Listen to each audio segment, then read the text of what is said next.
Welcome to Kiss the Reviews. I'm Armando. That's Corey. And I went early. that's all right. today, today we're doing 1994's The Crow. Ha! Oh, I wanted to do the call. Damn it. Do the call, man. It's too late. I'll allow it. No? Nah. The moment's passed. Move on. This movie is requested by one of our Patreon subscribers, Damien. We appreciate it, Damien, and thank you for not requesting another JCVD flick. So, The Crow, this one's for you. And if you want to follow us on Twitter, Instagram, or TikTok, you can follow us at Kiss the Reviews. And going back to Patreon, if you want to subscribe, it's only a couple bucks to get started with us. Get this whole thing, clips, pre-show gaming, like that kind of shit. All of that for a couple of bucks. Not bad. Well, here's the important thing, because we are getting a lot of new people on YouTube subscribing, which is awesome, and we love you guys and appreciate it. And no, I'm getting a lot of questions in the comments about PayPal requests. Save your money, bro. Just go to Patreon. Yes. They're free there. You just request in the comments. Done. Yep. PayPal is right now a waste of your time. Please go to Patreon and subscribe and save yourself money and get better content. If you want to see what kind of real jerk-offs we are, if you want to hear about our awful human interactions, please subscribe to Patreon. Do it. But you can find us at Kiss the Reviews on Patreon too. So without further ado, let's get into the cast of 1994's The Crow. This film stars Brandon Lee as Eric, Michael Wincott as Top Dollar, Rochelle Davis as Sarah, and Ernie Hudson, our guy, as Albrecht. You forgot about Shirley. Shirley! I will say this. The first time I saw it, I wanted to be Brandon Lee so bad. I wanted to grow my hair and do, juggalo face paint. I wanted to do the whole nine. Don't disrespect The Crow by calling this juggalo face paint. Do not start that off like this. I will walk the fuck out. Hell yes. Take your Faygo and go fuck yourselves. How about that? I like Faygo root beer. It's fun. Of course you Don't do. worry about it. You would have so been a juggalo. Oh my God. Oh, gross. No thanks. No, dude, this movie I liked it because, even back then, like comic book movies and things that had come out had a very cartoonish feel to them. And this one came out and was dark in a really good way. Like, I wasn't a huge fan when Batman went the whole dark route. Not for me. I didn't like it. This was just perfect. The setting, the backdrop, Devil's Night, the whole thing. The makeup, the hair, like every single thing about. If you've seen this show more than once, pretty much all my clothes are black. So the fact that he just head to toe black, long black hair, dude, I was bought in from like right after all the opening credits and they got into the whole thing. I was in. You were correct. I won't go another minute without mentioning the soundtrack. Because absolutely. That is what got me. And I am way more a movie guy than a music guy. I couldn't play a fucking recorder right now if you gave me one. I know movies. I can get in depth in the movies and see that shit. That's where I live. This movie soundtrack had me hooked. I love the movie. Don't get me wrong. Movie's the shit. But this soundtrack from start to finish is fucking incredible. And it sets the tone because it's the rough 90s guitars, Nine Inch Nails, Stone Temple Pilots. All of the songs are just darkish and just have this foreboding tone to them. Yeah. Where you're just like, fuck, me. What is this? And all of that music set in the rain with the black clothes and Devil's Night and the witchiness of it all. And then Brandon Lee starts quoting Edgar Allan Poe, which I would never tell my friends when I was a kid. But I was like, oh my God, he's doing like karate and fucking Edgar Allan Poe quotes. It was over. I heard a tapping, as of someone gently rapping at my chamber door. Looking at it this time around, it had a very, it was almost like the bad guys to me. It was like an updated version of the RoboCop bad guys.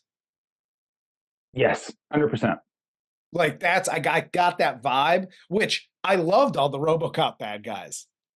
So I was like, oh, this is just a 90s Gotham version of RoboCop bad guys. It's a lot like the Equalizer. Like you don't have so many side missions happening, but you do have to have that video game progression through the chain of bad guys before you get to the big bad. Yep, absolutely. Absolutely. And so I say we just dive right into this because, again, spoiler alert, we both love this movie. But so the movie opens with shots of the city. It's on Devil's Night. We get the voiceover from Sarah. And Albrecht is investigating this double murder of a local musician, Eric Draven, and his fiancée. And where she's still alive, like she eventually dies, but they're taking her off to the hospital. This is where we meet Sarah and all of that.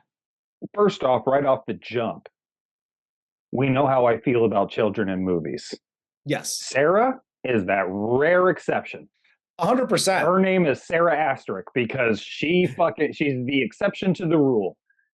Her voice as the narrator is perfect. I don't know how a kid has that raspy, smoky, maybe I have bronchitis 7 to 8 months out of the year kind of voice, but she does. And it's great. For this story, her narration is wonderful. Mm-hmm. And then you go right over from her narrating to Ernie Hudson. Now, if you're not in at this point all the way, get the fuck out of my theater, pal. Get off my lawn. Because once Ernie Hudson enters the screen, it's done. It's a wrap. It's like a Bill Cobb showing up. Absolutely. You're just like, okay, it's your show, boss. I'm just on for the ride now. No, absolutely. And the funny thing is with Sarah, everything about her tells me that I shouldn't, because again, you and I share the same thought about kids in movies, typically don't like them. Everything about her tells me I shouldn't like her because they're like, okay, it's 94. Let's dress her up like she's a member of Alice in Chains. You know, the layers of clothes and the army boots and all that shit. Like, cool. And she's riding a skateboard. And like, they're like everything 90s, that's her. So immediately my brain goes into, we shouldn't like this person in this movie. But she does such a good job throughout that I don't even consider her a kid in the movie. She's literally just another adult in this movie to me. Yeah, like there are scenes coming up between her and her mother that are just like, why wasn't this little girl in like every movie for 5 years? I know. Anytime you needed a kid, why wasn't she the kid? Yeah, it just didn't make sense to me. Absolutely. Well, and then after this whole opening scene, and again, if you're sticking around, Corey still likes you. But we cut to a year later, and Crow flies to Eric's grave, taps on the stone. Sarah's laying flowers on the grave, and she leaves. And after she leaves, Eric wakes up, crawls up out of the grave. He sees the crow, and he goes back to his abandoned apartment, starts touching things, and he starts having visions of the night he was murdered and his fiancée was raped and murdered. And now Shirley! And now he's hell-bent on revenge. And this propels us into the rest of the movie, which, again, we've said it before, man. revenge is all you need for a good movie. And that's why the writing in this movie is so good, because they did the keep it simple stupid. Yep. This happened, this witchy shit happened, and now it's just revenge. You Yep. know what you already know what he's going to do. You know what the Yes. plot is, you know why he was brought back, you know where this is going to end up. Let's go. Yeah. It's just what you add in now as a director or an actor to the scenes and the emotions and everything else that just add to it. But we know the ride. We know where we're going. You introduced us to all of the bad guys. Now you're going to reintroduce them again a year later, which is perfect. This is literally, we've talked about it before, one of those blueprints where if you want to write a good revenge movie and actually get it made, do this. No, this is the perfect, and the Sarah role. So like Eric and Shelley were kind of like looking out for her. Her mom's a piece of shit, and she's banging all the fucking fire it up guys. And by the way, just an FYI, you can't have a gang in a 90s movie without them having like an anthem. Oh no, I thought you were going to praise our boy from the Warriors being T-Bird. You can't have a gang without him being in it. Well, you can't have a gang without him being in it, and you can't have a gang without them having like some sort of slogan or slogan, something along that. Either the banging of the axes and Cobra. You got Fire It Up. You got the guys from RoboCop with their like. You got to have a little chant. Battle cry. Yes. Battle cry, baby. Yeah. So we get, Eric, we see Eric and Shelley kind of looking out for Sarah. Now we see Albrecht, now that they're dead. Albrecht and Sarah here, they're at like the hot dog stand. He's kind of looking out for her now.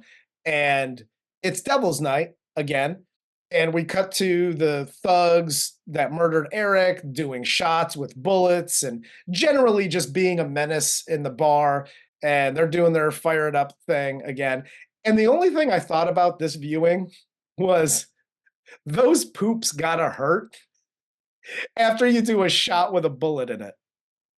I just don't understand the point of that at all. Like, I don't know. I get like, Devil's Night and drink the bullet and we show how hard we are. But also it's like, that's a bullet. There's gunpowder in there. What if something goes wrong? You know what I mean? Like, that's an explosive fart. That's all I'm saying. I don't know enough about the dynamics of gunpowder to feel comfortable swallowing something that may explode in my intestine. No idea. That sounds like a really shitty way to die. No pun intended. I don't math and I don't science. I rely on other people to do those things for me. You were correct. It cuts to Eric, and he's putting on the iconic pro makeup, and he sets out on his mission of vengeance to kill the thugs that murdered him and his fiancée. And he first gets to Tintin, who is obsessed with knives, and he fucks him up, stabs him to death with all of his knives, and then, of course, steals his leather duster because it's cool as fuck. You can't have the Crow without a leather duster. Hell yes. I think it's a old blue book law, like Pennsylvania blue book laws, where if you see somebody in a black duster, you can kill them and legally take it. I think you're right. That's how cool leather black dusters are. Fuck yeah. So Eric then goes to the pawn shop where Tintin sold Shelley's engagement ring, and Eric forces the owner to give him the ring, but lets him live so he can deliver the message that death is coming to Top Dog or Top Dollar, whatever the fuck his name is, and the rest of the gang. And then he then burns the pawn shop down with a shotgun and gasoline. Like, he loads the rings into the shot. Like, this is a great scene. This was awesome. I love this whole scene. And there are so many people in this world that are like this pawn shop owner. Like, dude, like, get the fuck out of here, guy. Who do you think? Oh, please don't hurt me. Please don't hurt me. Oh, you stopped hurting me? Get the fuck out of here. I'll fuck you up. Like, Jesus Christ, Said guy. Stop it. said every pawn shop owner ever. Every guy that owns a pawn shop is this dude. Can we just say that? It's that guy. Pretty much, But- dude. He's one of my favorite characters in all of these movies. Yes. And mainly it's because I know they're going to die eventually and it's going to be spectacular. Oh, absolutely. And he dies in such a great way. Yes. So Eric then finds Fun Boy, which, by the way, I love the moniker, the Fun Boy. It's Fun Boy. Why? Because I don't know. I like to drink and like rape people. So I'm Fun Boy. Cool. Dude, and him flashing back through all of these times where Shirley is getting attacked Yes. is rough, dude. Because then it's like, like, oh, I got something fun for you. It's Yeah. like, oh my God, seeing all of that from Shelley's POV Yep. is just, one, it's fucked up, but two, it's super effective because whatever he's about to do to them, you're on board with. Oh yeah. It's gonna be it'll be a brutal death, and if you didn't have that reminder right before the brutal death, you'd be like, "Ooh, is that over the top?" Because I don't care who you are, sticking a heroin addict full of hypodermic needles right in their fucking chest and having them OD that way is Yeah. fucking cruel. Yeah. But Because getting to see that flash real quick, do it. oh yeah, it's fine. Everybody's good with it. So he finds Fun Boy and he's getting high with Sarah's mom, and Fun Boy shoots Eric in his hand. He sees the hole heal up in his hand. Eric like slaps the gun, shoots him in the Fun Boy in the leg, and then he injects him with the overdose with all the needles. And this is where he tells Darla, he like has her look in the mirror, like he sucks the morphine or whatever they're doing out of her veins, which is again another great shot. And basically tells her like, "Hey, go be a good fucking mom. What are you doing here? Like banging thugs or whatever." So she goes and he's like, drugs are bad, okay? And she goes running out to go take care of Sarah, apparently. But this is the scene that Brandon Lee died in, I believe.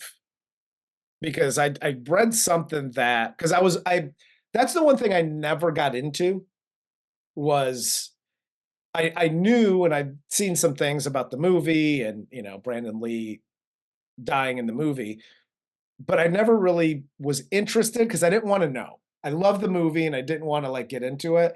But as I was like on the IMDb page, I believe it's this scene because he shoots him like once in the hand, and I think once in the chest in this scene. But they interviewed Michael Massey, who plays Fun Boy, till the day because I think he died like in 2016. He said he never watched the movie. Yeah, I wouldn't want to. Fuck no, I wouldn't want to. But I thought that was an interesting little tidbit. But yeah, it's weird they kept it in, but whatever. Yeah. No, that's what I always wondered was what scene was it and did they keep that scene in? Yeah. So I thought that was odd that they kept that scene in, but neither here nor there. Yeah, thanks for bringing this one down. Hoo-ah! Eric then here visits Albrecht at his apartment, and they talk about that night. Eric lays hands on Albrecht and sees everything that Albrecht saw that night. Mm-hmm. And my favorite part, and it's such a throwaway, but like when you first see him, he's looking at all the stuff. He's in his apartment. He's in boxer shorts and his like undershirt, but he's still got the police hat on. And when I first saw it, I was like, the fuck with this guy? He's still got the police hat on. Like, it's so stupid. And then when Eric gets in there, he's like, still got your hat on. Like he even is like, you look fucking ridiculous, guy. Yeah, it's a nice touch too, because you could see him so engrossed in what is happening that he Yep. gets home, forgets he's wearing his hat because his uniform's buttoned down. Yeah. So he just takes off his shirt, takes off his pants, and he's reading about this case, sees something interesting, and he's just invested now. Opens a Yep. beer, totally forgets he has a hat on. I've done that so many times before, wearing a hat and forgetting, and then going to scratch my head and just bumping the shit out of my hat. Like, what the hell? No, Basically, I'm an absolutely. idiot. Well, we all knew that. That's fine. Thanks, man. But the after this scene, Gideon, the pawn shop guy, goes to Top Dollar, the leader of all the gangs in Detroit, and he warns him about Eric and that Eric's coming for him. And this is where Top Dollar stabs Gideon in the throat with his like sword in front of, I'll call him TD for the rest of the show, but in front of TD's lover / half sister. Like, this is the beginnings of a really shitty Pornhub video. Really weird one. Yes. I'm not into that kind of shit. I mean, whatever, but no, this scene's great. One, I don't care if Biling is my sister. I am not fucking my sister. But two, I love the way he kills him he stabs him with the sword, and then he's like, Jesus Christ, will you fucking die already? And just shoots him in the fucking face. It's such a great death. Yes. Which, by the way, shout out Tony Todd. I did not know he was in this movie. I totally forgot he was in this movie. I was so like, whoa, where did he come from? Anytime Tony Todd is in a movie, I immediately get excited. Yeah. He He's your Ernie Hudson. He is my Ernie Hudson. But Eric then decides to go up on the roof. He plays, sad guitar for all to hear. And Sarah realizes who Eric is by playing his record that, from his band, and doesn't have to rain all the time. And this was the only one thing that, not that I didn't like, but I was just like, ugh. Because she plays the record and it's not Alice in Chains. It's not Nirvana. It's not like, it was like a more emo version of all of that stuff. Well, that was sort of the point, wasn't it? That's why they live in this fucking slum. Yeah. He's not really a rock star. Like they went somewhere and had that album pressed themselves, and they had like 3 copies made because there were 3 members of the band. I'm just talking about like the style of music. Oh, like, yeah. It was very emo, and he looks very rock star. Yeah, he's 30 Seconds to Mars before 30 Seconds to Mars was a thing. Exactly. But so she plays the record, and I was like, aw, he just plays sad emo music? That sucks. Holy shit. Is Jared Leto just like a huge fan of The Crow? Is that his whole persona? Is just he's like, I am Eric Draven. He plays concerts and then fights crime afterwards. Well, he did once, and then he got shot in the hand. He's like, fuck, this is real. And he just left. He just stopped. Where's my crow? So we then get T-Bird and Skank here. They stop at a convenience store to pick up some snacks and shit. And Skank goes in. Eric shows up in T-Bird's car in his backseat, forces him to drive away, leaves Skank behind. They get chased by the cops as Skank gives chase in a car that he was just hit by. Mm-hmm. And Skank gets T-boned by the cops. Eric and T-Bird get away. He wraps him up in duct tape in his car, lets him know who he is, sets his whole shit up with enough explosives to literally blow up the entire city. And then sends him off the edge of the pier, and the car explodes. Again, for an explosion scene and a cool death and all of that, like, this is such a great way to, like, it'd be nice if he just drowned, but having the car just fucking explode with 18 tons of TNT in the trunk was kind of cool. This is where I sort of picked up on what he was doing, because T-Bird is a pyromaniac. They mentioned it a couple times. Yep. So he blows him up. Yep. That's what he loves the most. Fun Boy loves his drugs the most. So he Yep. kills him with his drugs. And then Tintin with the Tintin knives. loved the knives. So he kills him with all his knives. Like he's Yeah. taking what they love the most and using that to kill him. Yeah. Or kill them. I love it. I'm on board with that. And it's another one of those sweet touches in the writing that's just like if you're writing a script, this is a great example of what I imagine probably happened when writing the script is, unless you plan on actually directing the fucking thing yourself, leave that shit out of it. Write the scene and the dialogue. Leave the rest of it, the fade-ins and the camera angles, and leave that bullshit out of it. The director will take care of that. And unless you are, again, planning to direct, that director definitely has a better eye for this than you will. That's what their job is. So just write the goddamn script out.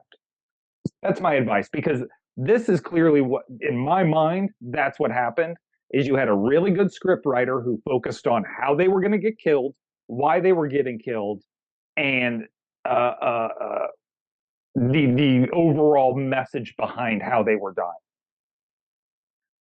Whereas a lot of people, I think, add those directorial or camera shots in and that kind of shit, and they lose all focus whatsoever on the overall point. It's just, I killed him in a really fun way. Isn't that cool? Yeah. It's like, I guess, yeah, but it has a shelf life of 5 minutes. No, it does. And you're right. And with each kill, he draws the crow. So with Tintin, it's in blood. With T-Bird, it's in flames. Like he does the lighter fluid and lights it up. So that was like a cool little touch after each kill. Yes. And Albrecht here, this is literally one of my favorite parts of the movie, because I didn't get it when the movie came out, and I still don't get it to this day. Albrecht gets suspended for misconduct, right?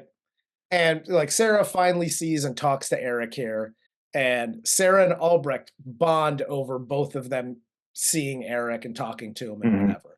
But the whole Albrecht getting suspended for misconduct made zero fucking sense to me when I first saw it and now.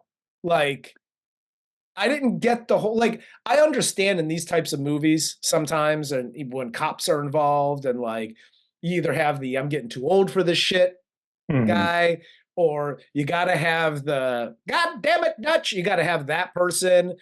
You got to have, like, you know, the angry commissioner that's. Yeah. But this angry police chief or whatever he is. He's just a detective. He's just a dick for no fucking reason. Yeah, they bring up a couple things here or there in passing in the dialogue between the two of them. Yeah. That they allude to something happening in the past, like Albrecht was on his way up, and then this guy did something, and it rat fucked Albrecht, and that's where we are. Yeah. And they allude to it, but you're right. It seems like it was a convenient plot device just to get Albrecht by himself and able to investigate this by himself without which he would have done. Yeah, which he would have done anyway. Yeah, I'm with you. Like, I don't understand why that even was a thing. Albrecht could just still be a cop, but still have the intelligence. You know, he got busted down before because he punched his duty officer over a fucking child being hurt or some bullshit. And not for nothing, but like, you're right. The dude is just a detective. Like, can he make that call? Yeah, well, that's why he picks up the phone. Like, he's got the captain's ear, but he's like, hey, Albrecht did something naughty, and I want him suspended. All right, you're suspended. Like, there's this weird thing, political dynamic happening in the police station that seems to have been completely edited out of the film. Yeah. No, I think you're right. But so we do get TD here. He has this meeting about Devil's Night with all of his, like, his criminal friends and this is what we're going to do on Devil's Night. And Eric shows up and he's looking for Skank, and a huge gunfight breaks out. Top Dollar escapes with Micah and Grange, played by Tony Todd, and Eric kills everyone in the room, leaves Skank for last, and he just tosses him out the window. Eric? And the police get there, they find Eric, but he escapes with Albrecht's help here. Yeah, this is good too. I like the shootout's awesome. You needed the big, because he's just easily rolling through these guys. Yeah. The trouble he's having killing anybody has amounted to a pseudo police chase. Otherwise, he's been fine. So having this in the big group and him just laying waste to this entire gang is really great. I also love the fact that when he walks in, he's basically like, I just want him. Yeah. You guys do what you want to do. I just want to get rid of him and go back to being dead. That would make me feel really great. Yeah. And of course, Top Dollar doing the, well, you can't fucking have him. How about that? I love that scene. Every line Top Dollar has is fantastic. I love this actor as a fucking bad guy. Oh, absolutely. And he's one of my favorite. I was going to say, talk about gangs and, slogans and their war chant and all that stuff. Top Dollar in this, the long hair, the weird leathery getup. I like swords. Like that's every 90s bad guy wrapped up into one character. Oh, yeah. Yeah, suck on it, Twilight. This is what a bad guy looks like. You were correct. We talk about it with every single bad guy we've ever liked in every single movie we have reviewed. He is charismatic as fuck. Yes. And that's it. Whether it's the sound of his voice, the wit he has, just his dialogue and what his whole fucking deal is, and his witchy sister taking motherfuckers' eyes out of everybody, which is just like that. You need help. But otherwise, he's fantastic as a bad guy. He's so charismatic. You just want more screen time with him. Fair enough. This is my favorite part. One of my favorite parts of the whole movie is Top Dollar is like, you can't fucking have him. How about that? And then everybody shoots the crow, right? Brandon Lee's down. Yeah. And as soon as he pops back up, Eric pops back up, Top Dollar, gone. Oh, immediately, he runs right the fuck out of that room. I love that. That is a bad guy I can get behind because he knows exactly what he's doing. Absolutely. He's like, you guys take care of this bullshit. I'm out the door. If you kill him, awesome. If not, doesn't matter. You're all dead and I'm gone. Yep. It's awesome. This is where, Micah tells them, like, you basically have to kill the literal crow if you want to kill Eric. And so they go to the church, and Eric goes back to the cemetery, visits Shelley's grave. This is where Sarah and him meet and say their goodbyes.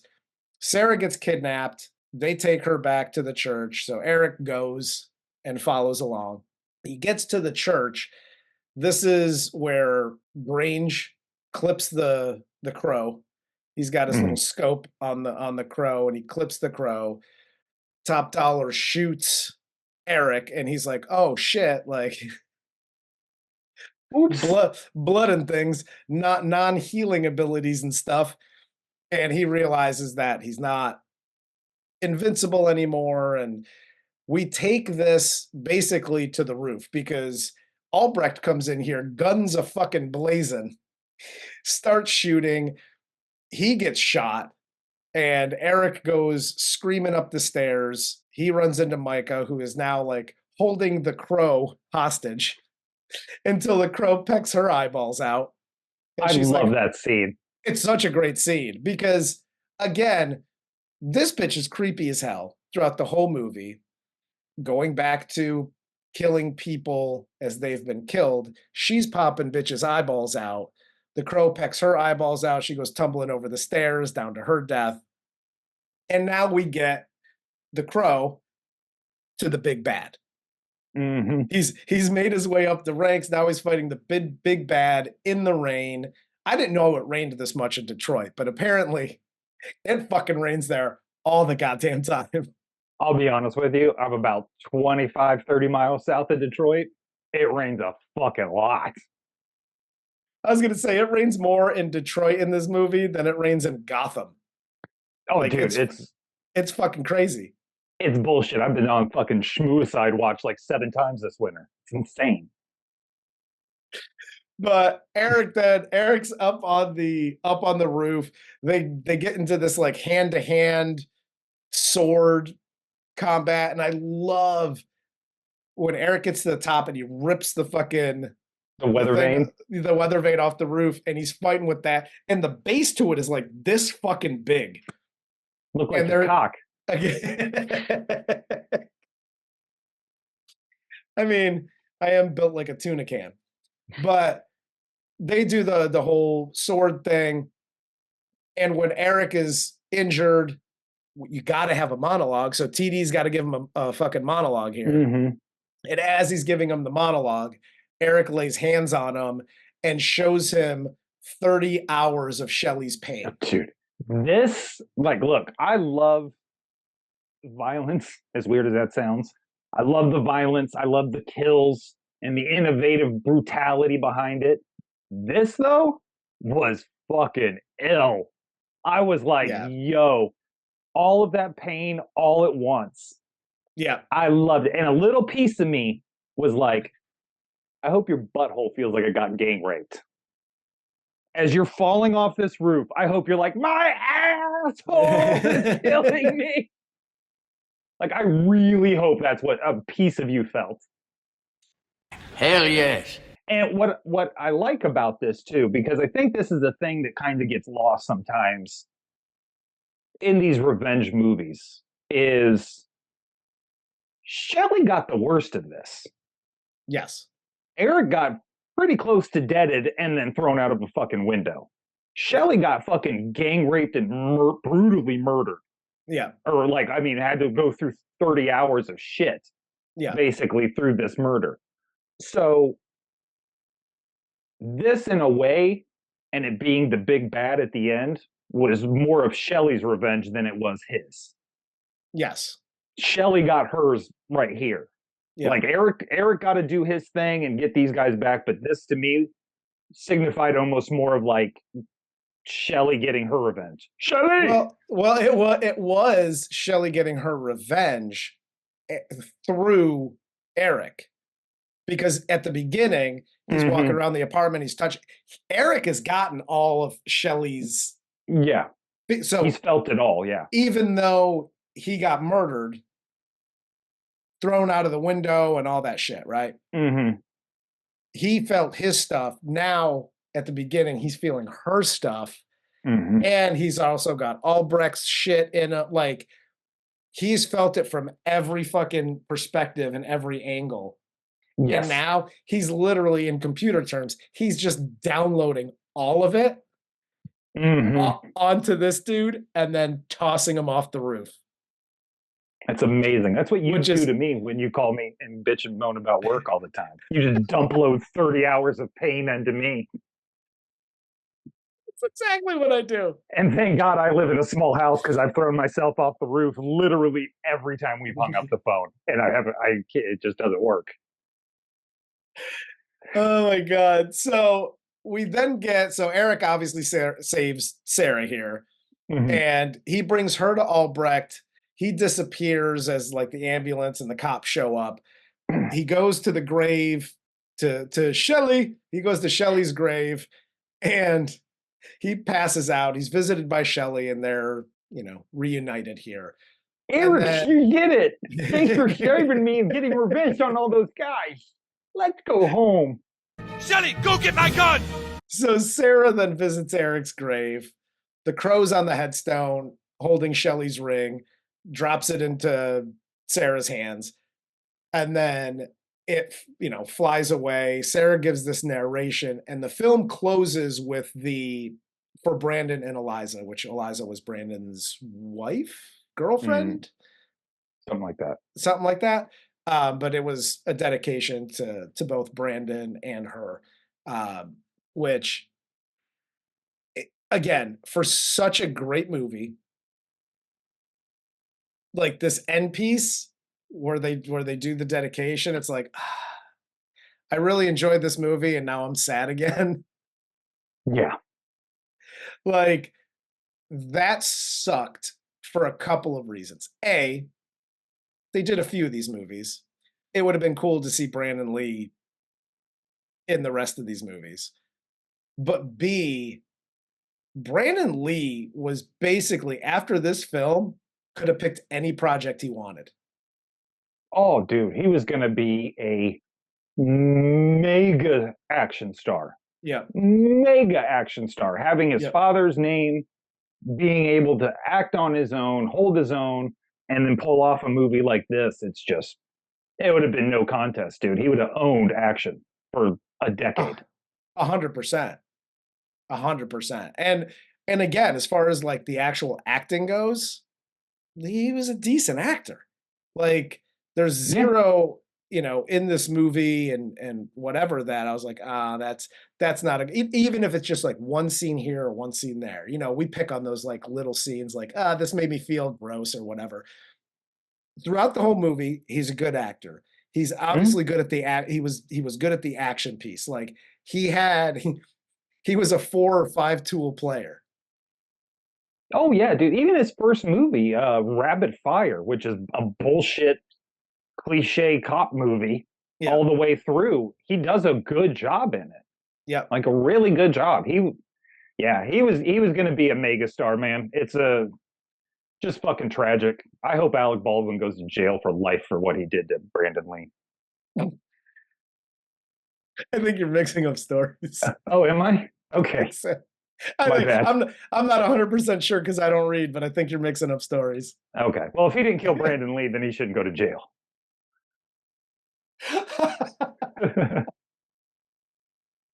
But all in all, dude, I loved this movie. I love it to this day. I can watch this movie a million times. It never gets old. No, same. This is a classic, all-time great movie, and I've said it before, where opinions on this show, we don't care if you like or dislike the movie. We don't care if you dislike our review of the movie. It's fine. Yeah. We're not here to be movie reviewers. We're here to make you guys laugh. And the subject line just happens to be this movie. That said, if you don't like this movie, go fuck yourself. I don't want anything to do with you. And I will die on that fucking hill. And just an FYI, and I think we'll end it here. We talked about like bad guys in horror movies, right? The iconic, Ghostface and Jason with the mask. Like this, the Crow makeup is probably for we'll call it 20 years, even to this day. After this movie came out, the Crow makeup with the long black hair and yada yada, like this look for Halloween has been since then super popular. You can't go anywhere to this day without at least running into one person who's dressing up as the Crow. Oh, dude, look, if you have any confusion about the cultural relevance of the Crow,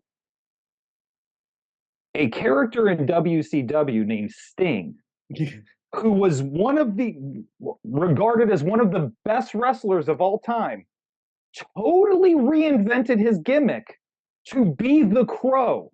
Yep. And if you don't know anything about professional wrestling, a movie character adaptation for a wrestler goes over like a fucking fart in church. It doesn't work. Ever. Like, you want to talk about a shelf life of 15 minutes. That's that. And this motherfucker carried that character for about 10 years, bro. Yep. 10 years of just him not saying shit, dressed in the makeup, floating down from the ceiling, clubbing dudes with a baseball bat, and flying back up like an asshole. He did that for 10 years with a leather duster. The Crow, and it worked, and people loved it. Absolutely. You cannot deny the cultural relevance of this movie and the fact that Absolutely. they're remaking it right now with Bill Skarsgård. And I'll be honest with you, it looks pretty fucking good. I hope so. I have high hopes for it. So, and I know was anybody, I was a little tempted when they were yeah, like, "We're remaking The Crow." Like, fuck. Okay, what woman's gonna be playing the Crow now? And you know what I mean? And I'm not against it. It's just being forced. That's what Yeah. I don't like. Don't force it. well, But if it's when Disney, they said Bill Skarsgård, yeah, exactly. When they said Bill Skarsgård, I was like, I don't know, man. Like Pennywise as the Crow, like I don't really see that. He doesn't quite have the same Brendan Lee physique. And then I saw the preview, and I was like, that dude is ripped. yeah, I am there for it. He looks good. He looks dark. It looks like everything we want from a Crow movie. So Yeah. I'm about it. Yes! Yes! But with that said, we'll end it here. And for our Patreon subscribers, Brea, Jay, Sybil, D-Pain, T-Pain's brother. I'm just going to go that route every time. T-Pain? Josh, Robert, Steph, Brian, T-Pain, Christina, posing theta? Damian, and April. Thank you all thus far for your Patreon subscriptions. We appreciate you. And for Corey, I'm Armando. This is Kiss the Reviews, and this was 1994's The Crow.